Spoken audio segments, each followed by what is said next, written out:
That's a great way to start. Welcome to our second of 4 Google Hangouts on the Colorado Ludlow Massacre, which is sponsored by the Library of Congress Teaching with Primary Sources program at the Metropolitan State University of Denver, History Colorado, the Denver Post Educational Services, and the TPS Teachers Network. I'm Peggy O'Neill Jones, Director of the Library of Congress Teaching with Primary Sources program at MSU Denver. In 1914, a 10-day clash between striking members of the United Mine Workers and mine guards employed by the Rockefeller family ended with more than 20 deaths, most of them women and children, as a tent colony in Ludlow, Colorado burned. Strikers responded with guerrilla warfare tactics that killed an additional 30 strike breakers and guards, destroyed 6 mines and 2 towns. You can only imagine the news reports of the day.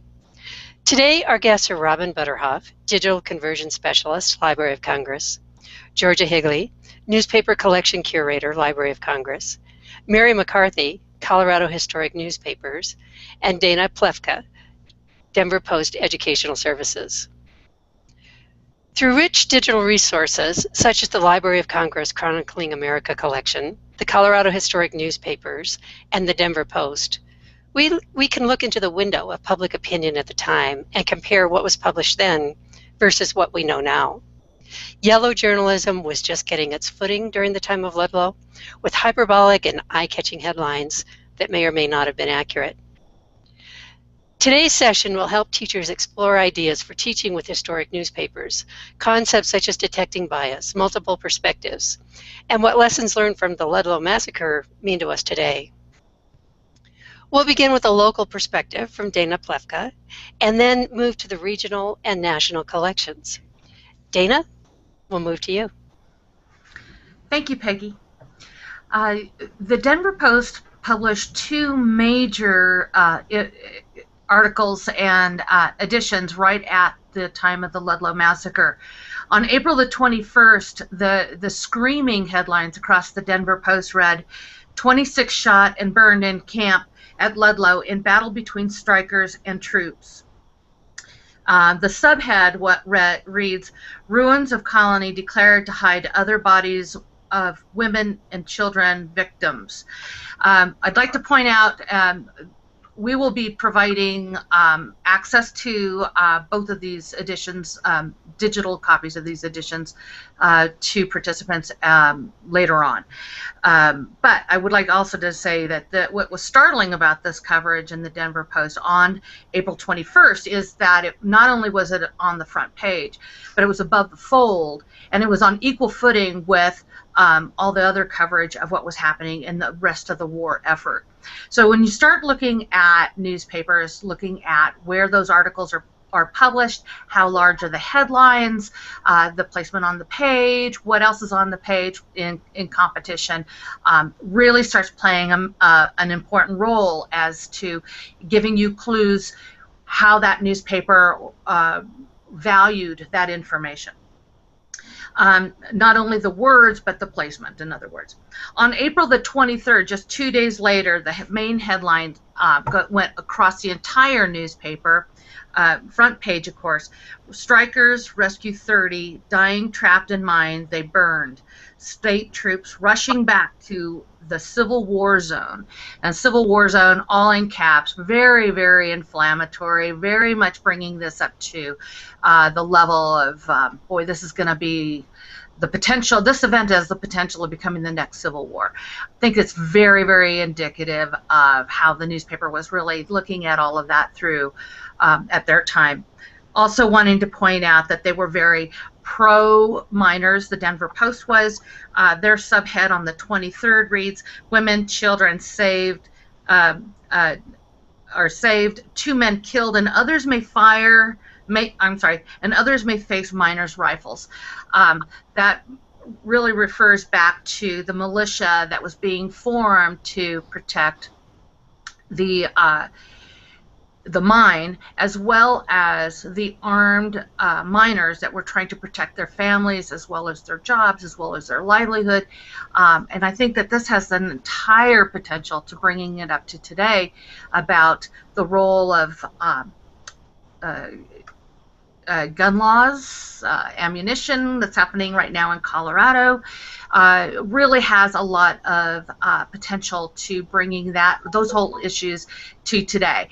Had the current laws of gun laws been in effect back then, would there have been a difference? Would there have been as many deaths? So I think that's something for us to really look at as we go forward, when we start bridging that gap between historic coverage and what's happening in today's Colorado. So that's what I have for you.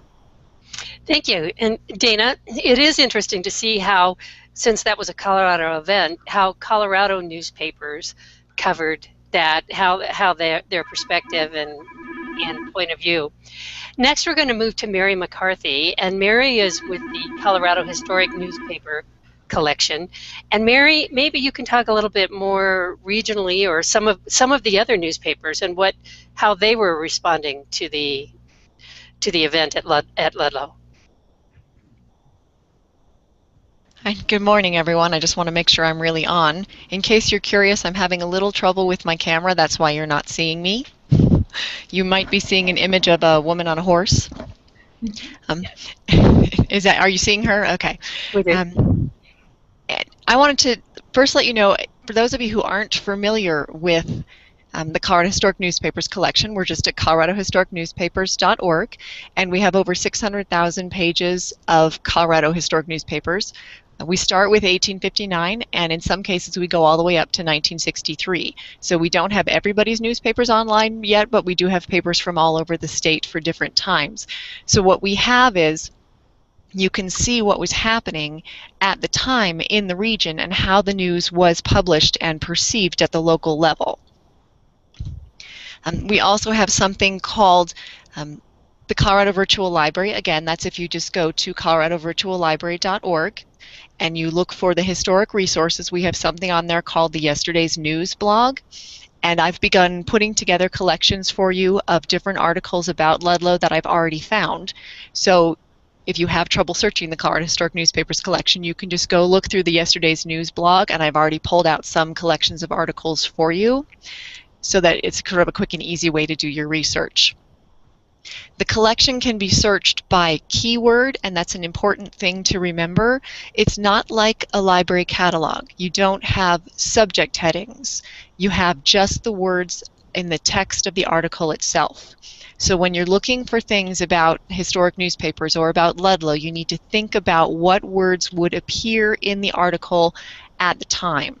So you want to be looking for things like mining, miners, strikes, militia, Ludlow, National Guard, things like that. If you were to just search for Ludlow Massacre, you might not find anything because those words may not have been put in the article itself. If you ever have any trouble searching the collection, just go ahead and contact me. There's contact information on the website. If you ever need help figuring out how to do a search, or you're just not finding what you need, just feel free to contact me. That's why I'm here, to help you figure out how best to use these primary sources with your students. Okay, Mary, thank you. And next we have Robin Butterhof and Georgia Higley from the Library of Congress, and they'll talk a little bit more about the national newspaper perspective through the Chronicling America collection. Robin and Georgia. Hi. I'm Robin Butterhof. I'm here to represent the Library of Congress, and in particular the Chronicling America collection. This is a joint program of the National Endowment for the Humanities and the Library of Congress. As for Chronicling America, we have content from 34 states and Puerto Rico. Colorado is not part of the program yet, as we are expanding the program state by state. So that's just something to think about if you go and look at the Chronicling America collection. We have content from 1836 to 1922. We end at 1922 because that's the start of the copyright period. But at this point, we have over 7.8 million pages of newspaper content from across the country. And we have a number of great newspapers for researching Ludlow. In particular, our labor papers are fantastic. We also have newspapers with a national perspective. We have ethnic newspapers. We have mining newspapers, particularly from the West. Arizona, New Mexico, Utah, and Georgia will be talking a bit more about our specific labor-related and partisan papers across the Chronicling America collection. You can find the Chronicling America website. You can just Google Chronicling America. And if you have any questions about our site, you can just click on the Ask a Librarian button on the website. That'll send questions over to our reference librarians and myself, and we're always happy to help out with any questions that you may have. Georgia, I'll let you do a quick introduction of yourself as well. I'm Georgia Higley, and I'm head of the newspaper section here at the Library of Congress. And we deal with newspapers in all formats. So in addition to the Chronicling America digital historical material, we also deal with microfilm and also original print newspapers. So when we're approaching a topic, quite often, at least the way I approach it, is to look at it from a multi-format perspective. And one of the luxuries of being here at the Library of Congress is that it's not just the single newspaper format where we get the microfilm, original or digital, but also our other special collection areas that actually do have some rich content that could offer us in the study of the Ludlow Massacre, and we can talk about that if there's time at the end, I think. But I think when we're talking about the national coverage, Chronicling America in some respects is a small piece of the national coverage, because as all of you know, there are so many more newspapers that are available that have not yet been digitized or have been digitized by commercial sources. So I think that's something that we need to think about when we're approaching research on a topic, is to make sure that we do cover the various perspectives, and there may be some perspectives that are either outside a particular geographic area or outside of a digital content area that could be very useful. Okay, and thank you both. Well, we've looked at when you have an event such as Ludlow, which there are many of those events across the country, but it was obviously a powder keg in Colorado, the striking miners against a large corporation, especially in the context of 1914. Dana talked about the Denver Post and the local perspective, Mary with what you can get when you're trying to get a larger point of view, and then Robin and Georgia with the national perspective and the Chronicling America site. Before we move into the pedagogical application of teaching with historical newspapers, there are a few questions from the audience, and thank you for asking your questions. First, I'll take Jean Adler. Jean asks if you have mini lessons that teach how to get to the sources quickly. Typically in 4th grade, says Jean, we have a 45-minute time frame for a lesson. Also, what should I have prepared ahead of time to make the process more efficient, i.e. bookmarks and links? I know all three of you have your own collections. If one of you want to take that question, or any of you, go right ahead.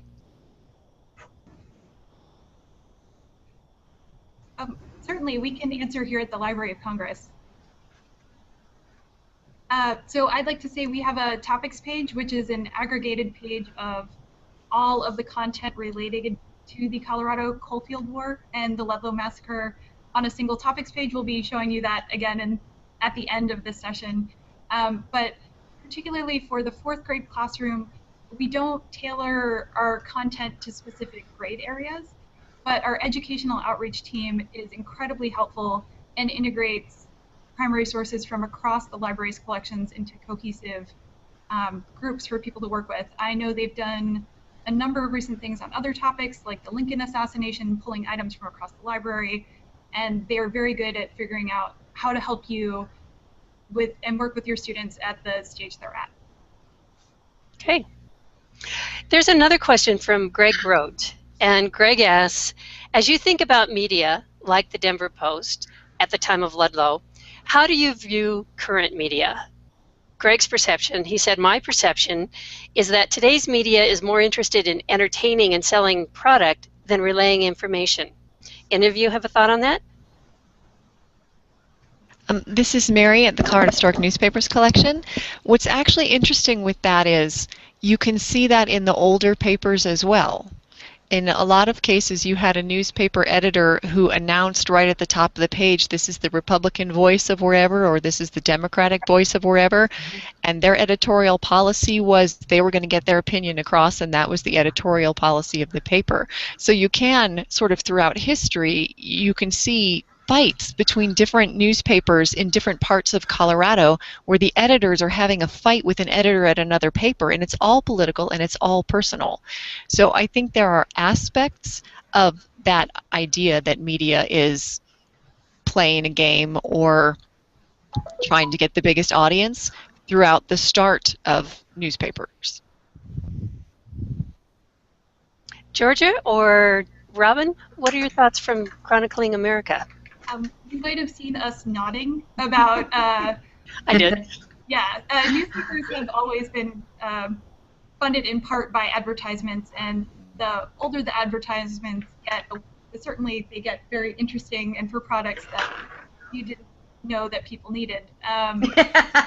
There's been a commercial element to the newspaper. That's what helps subsidize the newspapers. Georgia, do you want to talk anything about commercialism in the newspapers, or? Well, certainly at the time of Ludlow, you also have newspapers becoming much more of a commercial enterprise than necessarily a partisan enterprise when you compare them with 75 or 100 years earlier. It's not to say that the partisanship has vanished. It did not, but newspapers were corporations, and they were in it to make money. So either through circulation and trying to find out what can be the hook to increase the readership, or the hook that will increase the advertising revenues. I think in some of the I think in some of the earlier newspapers, actually the first page is all ads, and page 2 you'll find coverage of, say, like the Lincoln assassination, just because that's the format of the earlier newspapers. I was just going to jump in and say that a lot of what's been said about historic newspapers is probably still true today. We are corporations where, we need to make a profit to stay in business, and so I think that today's media is going to draw a much finer line between fact and fiction, or fact and opinion. I would really make a strong effort to keep opinions to the editorial pages versus the front page. However, newspapers are written by human beings, and there's always a personal bias, and that just cannot be completely avoided, no matter how hard you try. So I just wanted to throw that out as well.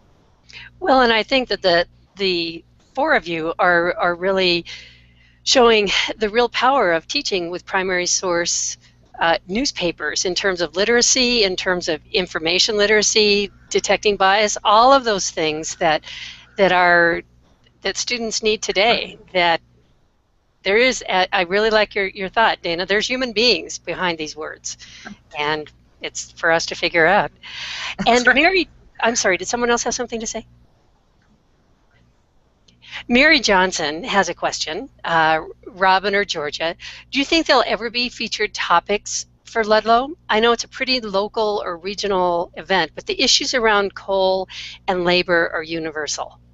We actually have a full topics page on Ludlow and the Colorado, the surrounding events in the Colorado region. It's part of the links. Taylor's going to post a bunch of them at the end, so yes, we do have a topics page just for Ludlow. And the topics page, though, is called the Colorado Coalfield War. So as opposed to being, we know it amongst ourselves right here as the Ludlow Massacre or the Ludlow Strike, but the topics page is providing, I guess, a little bit broader scope for it. Okay, great. Well, we'll take any other questions for the audience. So if you're out there and you're listening, please type in your questions, and we will be glad to have our panel address those. I think now we'll move on to some of the pedagogical aspects.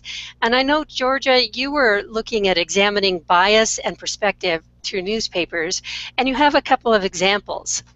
Georgia, would you like to talk a little bit about what teachers are going to do with all these wonderful resources?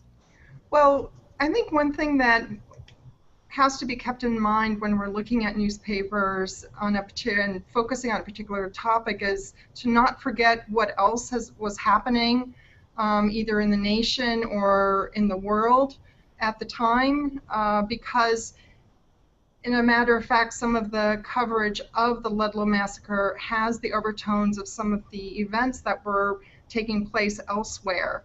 And that does provide a kind of perspective in which both the newspapers and the audience were trying to figure out how to react to the Ludlow Massacre, because certainly the newspaper owners probably, for the most part, and I'm speaking at a national level, so sort of bear with me that this is an extreme generalizations going on here, but I would say that many of the newspaper owners probably sympathized with the mining owners.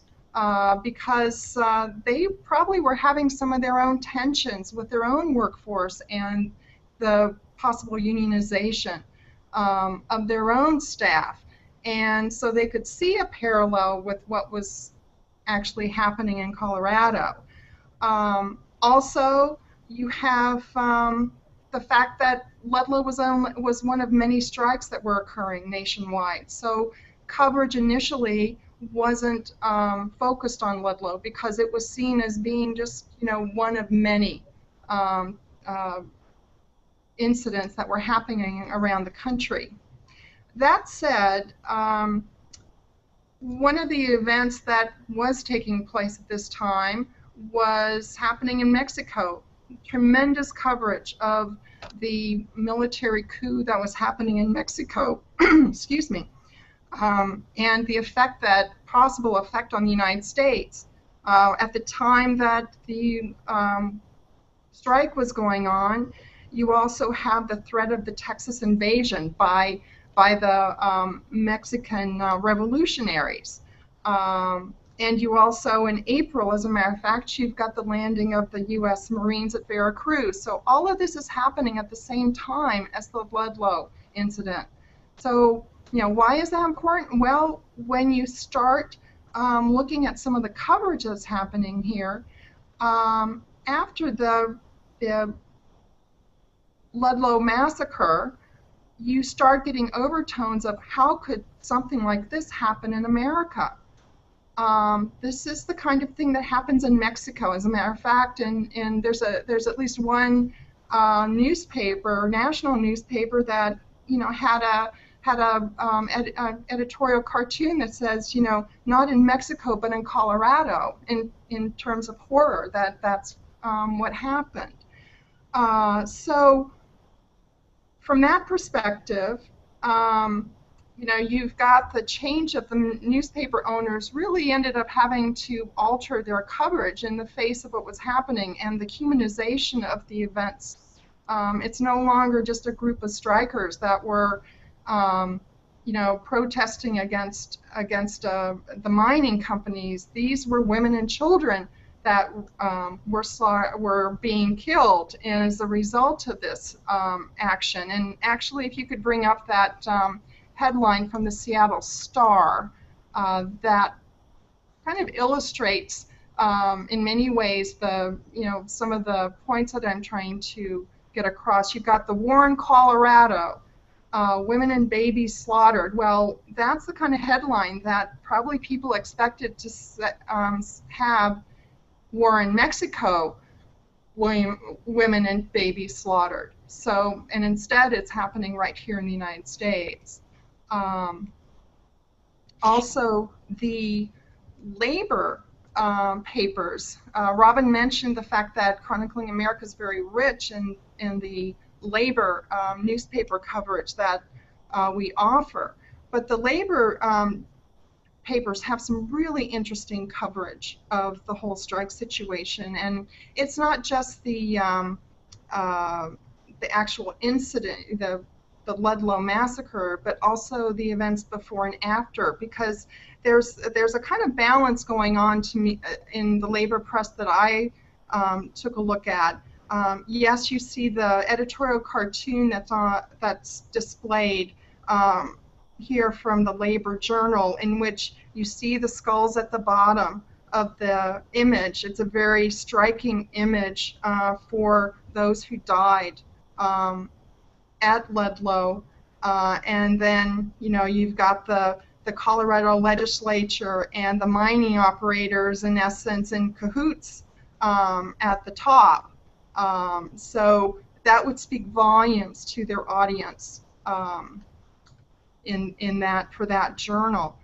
But also on the middle ground of the labor press also had coverage trying to lay out, this is what we want. This is why the strike is occurring. And a number of the cases are one item wanting to just have an 8-hour day, state law but not enforced.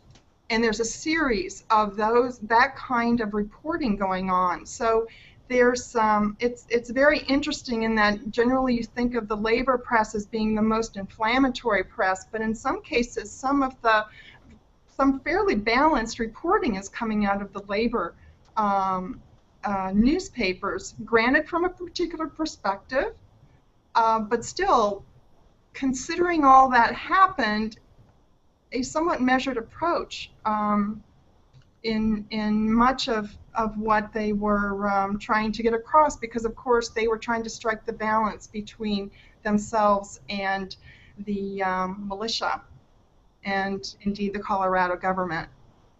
And Georgia, I think that you make a really good point that, especially with teaching with primary sources, that you might think Ludlow's a Colorado event and it's something for Colorado to study. But in effect, it was something that just exasperated or personified what was going on that national context. It happened in a little tiny unknown town in Colorado called Ludlow, but what it did was personify what was going on nationally.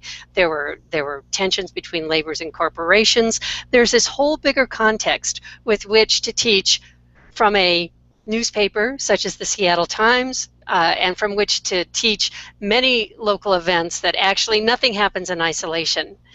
I think, too, another way of looking at it is it was the foothold of yellow journalism was just taking its getting its start with these headlines that may or may not have been accurate. Do any of you want to talk a little bit about how a teacher might approach primary sources from that perspective? Well, Mary probably is best to speak on this, but when I was doing some research through her collection, the Colorado Historic Newspaper Collection, I found it really interesting to notice the difference between mining towns, the mountain towns coverage versus the newspapers from the plains. I mean, so even regionally, there was quite a big disconnect between the filthy aliens that are causing all this unrest, you know, those poor business folks that are trying to, you know, increase the economy in Colorado versus newspapers in the mining towns who had the opposite perspective, that of being much more sympathetic to the efforts on the side of the miners. I just thought that was kind of an interesting thing. Well, and newspapers were giving their point of view. They were playing people, spinning words, certainly skills that are very important today. Before we have several really good questions, and I want to move on to those. I think before we do that, Dana, do you want to talk a little bit about, yes, this happened historically, this happened 100 years ago, but what does it mean today? What does it mean today when you're teaching big ideas? Well, and this just really brings this whole project right into the middle of Common Core. I mean, if you can get those students to actually look at what happened historically and get their arms around the facts, the emotion, the temperature of the community at the time, and then start comparing and contrasting some of those big ideas to what's happening today. So then it becomes so much more relevant to the student. So, I mean, I've already talked about that whole situation with the gun laws. I mean, that's one that just rolls right off the tongue because it's so absolutely obvious. You know, the state, I want to say the military came in temporarily to help squash the strike, but at the same time, those guys were all finished in 6 months. They wanted to go home to their families, and pretty soon Rockefeller Company began hiring their own personal folks to come in, and those people were much more apt to support the company versus the miners. That whole situation has really helped escalate the final massacre situation in April. Having said that, what would have happened had those miners not been allowed to have guns? I mean, you'll be able to see actual articles where miners were told to give up their guns and to turn them into the local government, and many of them refused. So you can see how that in and of itself really plays out with what's happening in today's newspaper. Additionally, besides the gun situation, is the whole overarching issue of labor, organized labor versus the big Rockefellers, the bank owners, the 1%, the 99, all of those sorts of issues are very much in play in today's society. What about issues regarding workforce safety? Very easy to compare and contrast, even if you just wanted to look at mining only. The whole issue of OSHA and those laws that have taken place to protect our workers. What has changed now that we've just recently in the last month had articles in the newspaper about miners being hurt and killed in mines around the world. Environmental issues, there was a lot of issues about how the land was being actually used, the way that coal was being mined. You can take a lot of issue with that and compare and contrast to how Colorado feels about fracking, for example. The various communities across the state of Colorado have such a variety of opinion about fracking. So you can really have those students look at what's happening right now with that and compare to environmental issues in 1914. And then lastly, I think is a huge issue right now in the front page of the Denver Post is issues about immigration. What are the roles of immigrants in today's labor? Are there enough jobs? Are they fulfilling a need, or are they taking jobs away from Americans? So that whole thing is playing out right now in California. It's a very hot issue. You could not look at the Ludlow situation of 1914 without actually looking at what is that issue today and how is that playing out. We don't have any exact answers, but there's so much information, certainly a lot of fodder for thought in all of that. And Dana, when you mentioned fracking, Jack Smith, a member of our audience, has a question about that. Since the coal wars were about the primary source of industrial energy, isn't the current fight over fracking quite similar? Major Absolutely. fossil energy corporations have lined up against environmentalists and alternate energy developers. Anyone with thoughts on that? Well, I think I already put my thoughts out there. I don't have a personal opinion about fracking. I'm just finding it all very interesting, and I'm learning a lot about it. I'm certainly, you want to look beyond even newspapers, but look at the television ads pro and against fracking right now that are running on all the major networks locally.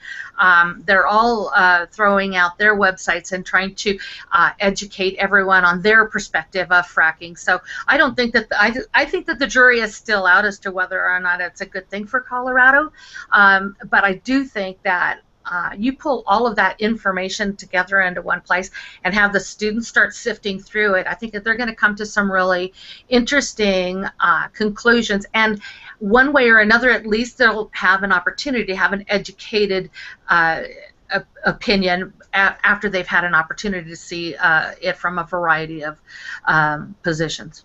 And 100 years later, even though the name changes, mining for coal, fracking, even though you have different names, you have the same tensions. You have the same, right. You have people with very polarized and very, they believe in what they're doing, and you're going to have that tension that you had at Ludlow. There's another question from Robert Williams. One challenge in the southern Colorado coalfields with the vast degree of ethnic diversity. Other than union publications, there doesn't seem to be much of a voice for the many ethnic groups. Do you know of sources where they might find sources for these other voices? Anyone? I think one of the things I would probably could suggest to them is oral histories. For instance, not that I can cite anything specifically right now, but certainly there's more and more an attempt to get the many voices through oral history rather than just the single voice that may have been the case in the past. I know our American Folk Life Center, for instance, has gone out and interviewed a multitude of people of different ethnic, economic, social backgrounds to try and capture the diversity. And I'm sure there was probably an effort to get at the memories of people who represent some of the ethnic voices that right now may not be present in. For instance, Chronicling America has some ethnic press. We're actually just getting our feet wet, is the way I would look at it, because we've just in the past year or so begun to offer languages other than English, as far as being able to do searching and to be able to take a look at papers that are in other languages. We do have some newspapers now from Arizona and New Mexico, I want to say, that are Spanish language. So they might also come from areas near or in mining areas. So you might be able to get an interesting perspective on that. But if you're working with students, you have to keep in mind the content then is in Spanish. Some of the papers are bilingual English and Spanish, but that adds another element of difficulty if your students don't necessarily speak that language. I'm a huge fan of Google Translate. You can get a lot out of Google Translate, but that's just something you might want to keep in mind. Yes, and also with the Colorado Historic Newspapers collection, we do have a handful of titles that are in languages other than English. We have one in Spanish, two in German, and one in Swedish, oddly enough. And the Swedish one is actually the one that we have the most. We have a couple of decades worth of the Svenska Amerikanska Western. And so, again, it does become a question of, do your students speak Swedish? But they are available in there. Yes, we also have German, Italian, and French, but you know the French is mostly Louisiana. The German is coming from Ireland, so I'm not sure that would really have exactly what you were looking for.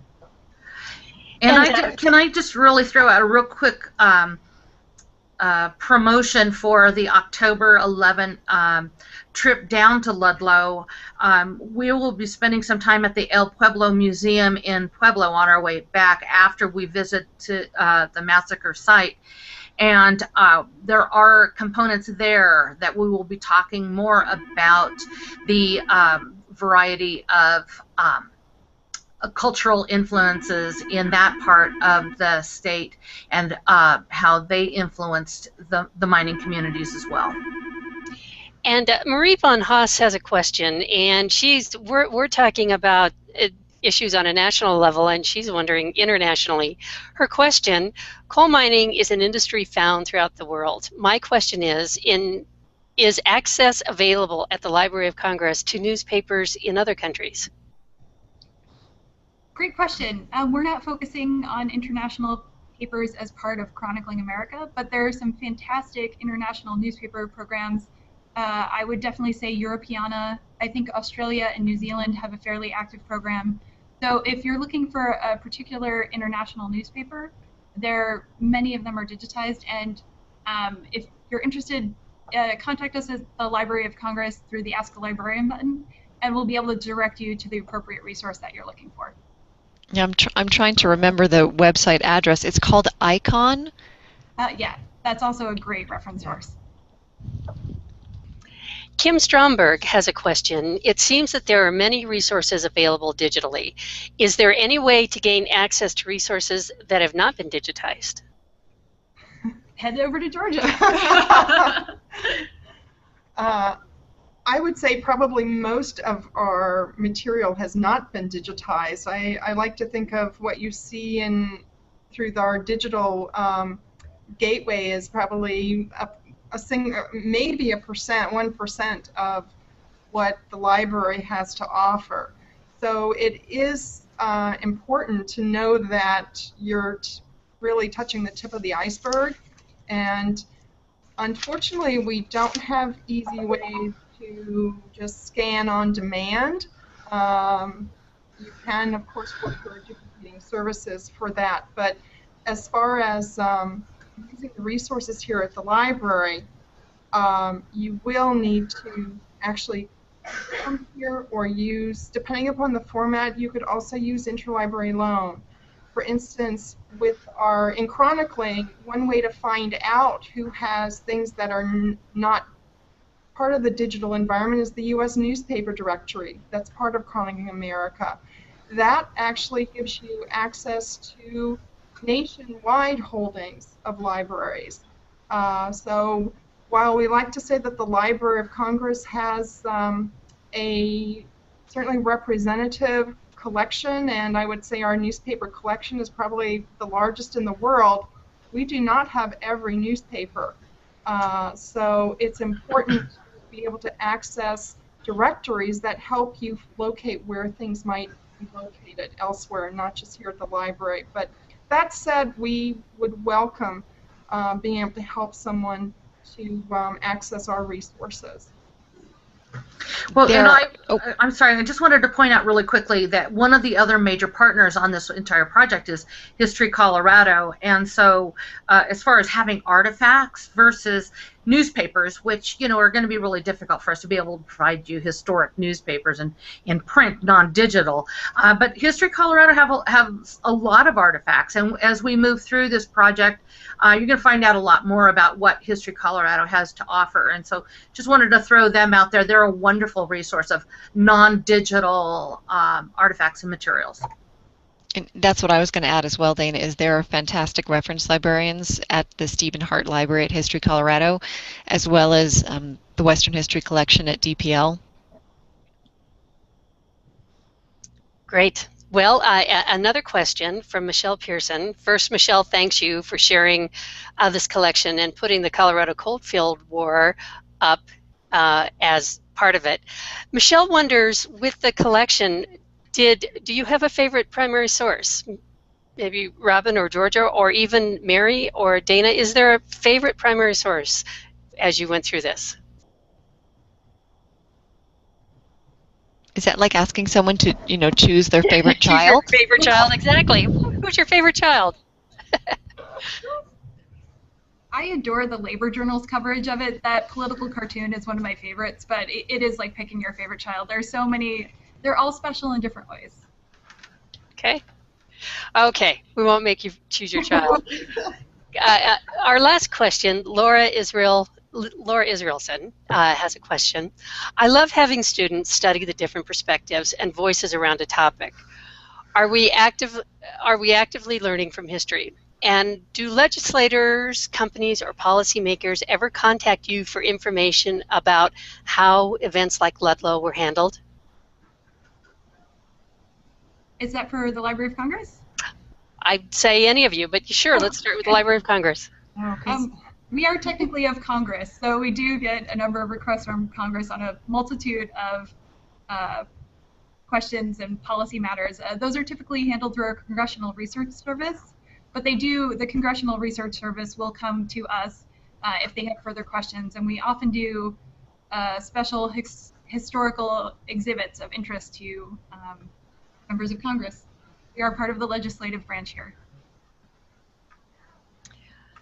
Okay, we have about 2 minutes left. We're going to wrap up. I want to thank our presenters, Robin Butterhof, Georgia Higley, Mary McCarthy, and Dana Plewka, and our audience. Thank you for joining us. And thank you on behalf of the Ludlow educational sponsors, the Library of Congress Teaching with Primary Sources at the Metropolitan State University of Denver, Denver Post Newspapers and Education, History Colorado, and the TPS Teachers Network. Don't forget to join us for the third of our 4 Hangouts on August 11th with Colorado State historian Bill Convery from History Colorado and Don DePrince from the El Pueblo Museum, which is near the Ludlow site. If you missed our first Hangout with Dr. Thomas Andrews, it's well worth watching and it's available on YouTube. Also, we still have availability for our July 22nd classroom experience at History Colorado and the field experience on site at the historic Ludlow Landmark in Pueblo on October 11th. Finally, as participants of this special professional development series, you gain access to a growing TPS Teachers Network, which is a private social media environment specifically for educators and Library of Congress primary source enthusiasts, just like you. please join us in the TPS Teachers Network. To register and for further information about the Ludlow series, please visit Colorado NIE, Newspapers and Education, coloradonie.com/Ludlow. Recertification and graduate credit is available for all of these Ludlow events. This ends our second Google Hangout. As an optional bonus, Georgia and Robin will stay in the Hangout for an additional 15 minutes to discuss the Chronicling America site. Please stay if you can. If not, this is the end of our Hangout, and thank you for joining us, and we look forward to seeing you in our next Hangout on August 11th.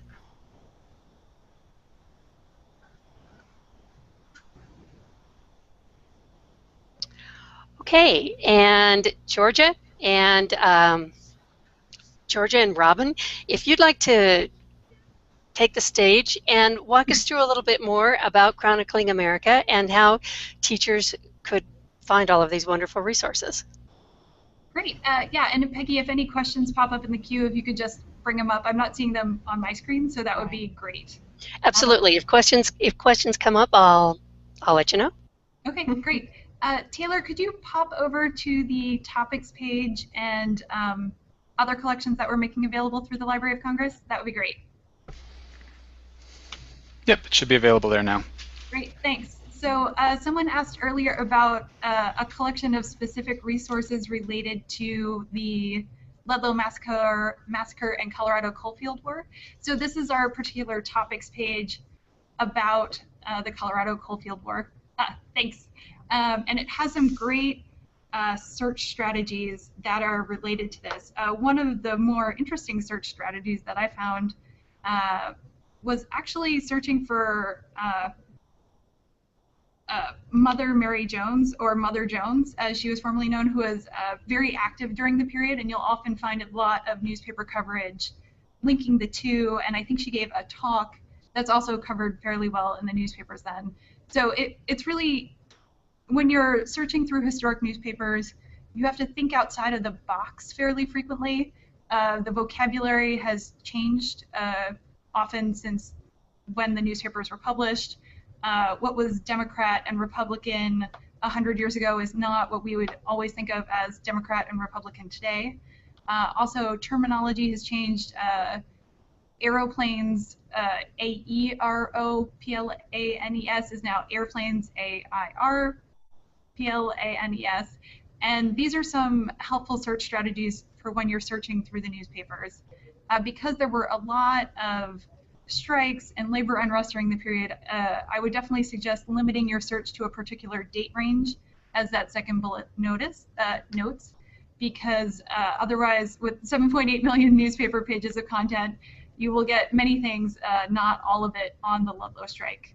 As the next bullet notes, there are many major strikes happening in that time period, and as Georgia so wonderfully brought up, this was all happening within that context of the historical period. We also have some other great sources at the Library of Congress. Taylor, could you pop open the Bain News Service collections of the images? Georgia is going to talk about that quickly. I just wanted to point out that the Library of Congress, however much we may think that life sort of is surrounded by newspapers, there are other collections here at the library that can offer quite a bit, and especially for this topic. I went in and I did a search of the Ludlow strike, and this Colorado miners' strike image collection came up. It's a group of 10 images, and it's from the Bain News Service. And there's actually, I think there should be one more link to if we could blow up one of them. Oh, that's perfect. Perfect, yes. The Ruins of Ludlow Colony. I wanted to bring that one up because I think it's, in addition to being a striking image, I think it's also a way to link the descriptions that you see in the newspapers with the physical evidence that the photograph represents. And I think as a teaching moment, it's just a really rich source to be able to piggyback the other primary sources represented by the newspapers. And actually that group of 10 images that this ruins of Ludlow Colony reside in is actually a wonderful collection, almost like a little vignette of the happenings that and the people involved. And one of the things I think teachers could do is to marry this some of this photography with some of the local coverage that the Colorado Newspaper Project provides, and also some of the national coverage that Chronicling America can provide. So I just wanted to point that out, to not forget that there are other places to look for information here at the Library of Congress, and probably likely in some of the local resources. Any questions about Chronicling America at this point? No, we don't have any questions so far. Oh, great. Well, we can definitely talk more about what's going on in Chronicling America and some of the different, Georgia covered really well the different national perspectives that were available in the period. I'm trying to think of, was there anything else you wanted to add to that, Georgia? I think one thing that perhaps in Chronicling America, just to go back to the value of the U.S. newspaper directory, we were talking about how the Chronicling America, digitized Chronicling America, has a number of labor publications in it. However, in the full text environment, it's difficult to limit by labor press. However, in the U.S. newspaper directory, which is not just titles that may be in full text, but also nationwide, you can actually limit by kind of labor press. That is and it can be as general as just labor, or it can go to the specifics of a particular industry, like coal mining, or you can broaden out and talk about labor unions. Labor movement. So there's some terminology that's built in that's actually taken from the bibliographic records that are behind the U.S. newspaper directory that I think can be really fruitful sources for being able to discover more publications that might be relevant for this topic. And I think Chronicling America is also, as Georgia was talking about earlier, great for the cultural context. I know that was one of the things that came up in the talk with the historian last week about why coal matters. And I think when you look at the national perspective in all of the newspapers, you can see how critical mining was to the overall industrial period of the United States. I think one of my favorite pictures appears in another newspaper, and it's a picture of a window to someone's basement.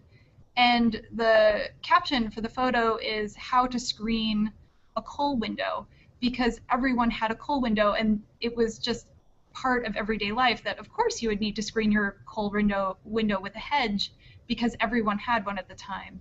And I think that cultural context is sometimes hard to find in history textbooks, and it's a great way to get your students to think outside of the 2 paragraphs that this is probably going to be covered in a U.S. history textbook. And Robin and Georgia, there is a question from Kim Stromberg. If we wanted to order copies of some of the images to use in the classroom, about how much time and, sorry, I just lost the question. About how much time do I need to allow for the materials to come in? Well, Chronicling America is fantastic in that way. We provide high-res images immediately available for download of all of our newspaper pages. So if you find something that's already digitized in Chronicling America, it's as easy as 2 clicks and image convert. For newspapers that haven't been digitized that are in the library's collections, the best way would probably be to click on our Ask a Librarian service. And one of our reference librarians will hunt down to see if we have it or if it's available somewhere else. I think Dana was talking about how wonderful History Colorado is, and many of our partners on the Chronicling America are state historical societies and cultural memory institutions like the state college libraries. And oftentimes the newspaper microfilm collections are held at the individual states. So if we can't help you, we will do our best to direct you to whoever has the content. And that, it really depends on what you're asking for, if we can help you immediately or if we need to direct you elsewhere. Fortunately, for this period, a lot of the content is public domain for the 1914 period. If you look later on, it's really unfortunate because after 1922, there are so many great things happening. Well, not great things, but so much news happening with the Great Depression and other events, and we can't be nearly as helpful with digital content for those because those are still under copyright. And I have one last question or request, that if the two of you could lead Taylor. Taylor's actually driving what you're seeing on the screen. He's driving the website. If the two of you could lead Taylor through a very quick searching strategy through Chronicling America, just to give people an idea of how they might quickly search through the collection and anyway, searching strategies. We have about 5 minutes left. Maybe you could lead, if you can see the screen, if you could lead Taylor through how you might search it. Great. So Chronicling America, it's a really great way to search across all the content. Thanks, Taylor, for all your help on this, by the way. So we do have the search bar just like you'd have in Google. You can type in, let's say, Ludlow strike into that search bar, and I would suggest limiting the content to 1913, 1914 in the little drop-down time period boxes. And that would be a great way to start searching. Like I said, we don't have Colorado-specific papers in Chronicling America yet. We hope to at some point. But you can just see there, like Georgia was talking about with the things happening in Mexico. You can see some of the interesting coverage there. That's Huerta and Carranza, yeah? Yes. And I think if you just, anywhere the red highlights come up, that's where the words Ludlow or strike are popping up. So that's a great way to immediately narrow down on a huge page of newspaper content what you should actually be looking for. Bear in mind that this was all scanned through machines, and the text that we search on is optical character recognition text, or OCR text. So it's not perfect by any stretch. So if you see something and you're like, why didn't this pop up immediately in my search? It's because instead of Ludlow, the machine recognized the word as Ludlog. So it's not quite getting your search. That said, Ludlow or strike is often repeated. As you can see, there are multiple red hits in this particular article. So even if the machine didn't catch it once, we hope that it caught it the next time. So it's still very likely that you'll get the articles that you're searching for. Oh, and actually that political cartoon on the left was perfect. Yeah, could you go back to that page, Taylor? If you want to just zoom in on that image. I didn't actually see that. So heavy hangs over. So Coal Strike is actually down in the bottom right. So political cartoons, I wanted to give a brief shout out to political cartoons. They can be very hard to search for because the machine doesn't recognize any text out of this image. You can see Coal Strike at the bottom, but it's fuzzy and sideways, and the machine doesn't read that very well.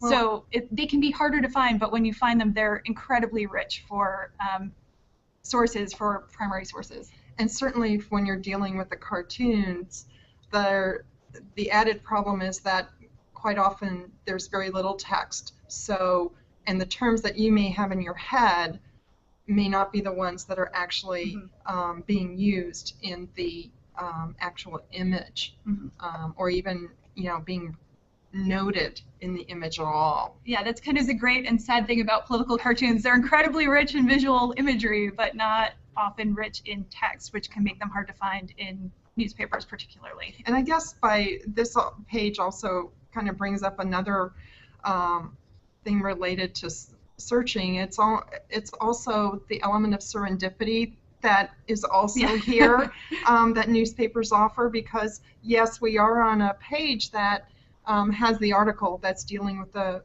Ludlow coal strike, but other items may be related on the page that as you look around, you'll be able to say, oh, it didn't pick that or other article up because it wasn't in my search term, but it is related.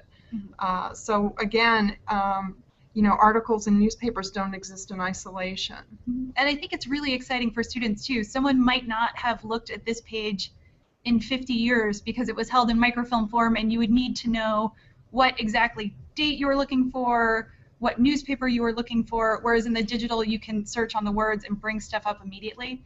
So I think it can be exciting for students to think, maybe no one's looked at this political cartoon before. It's an incredibly rich original source. And if you could just scroll up, this is, I think, the Rock Island Argus.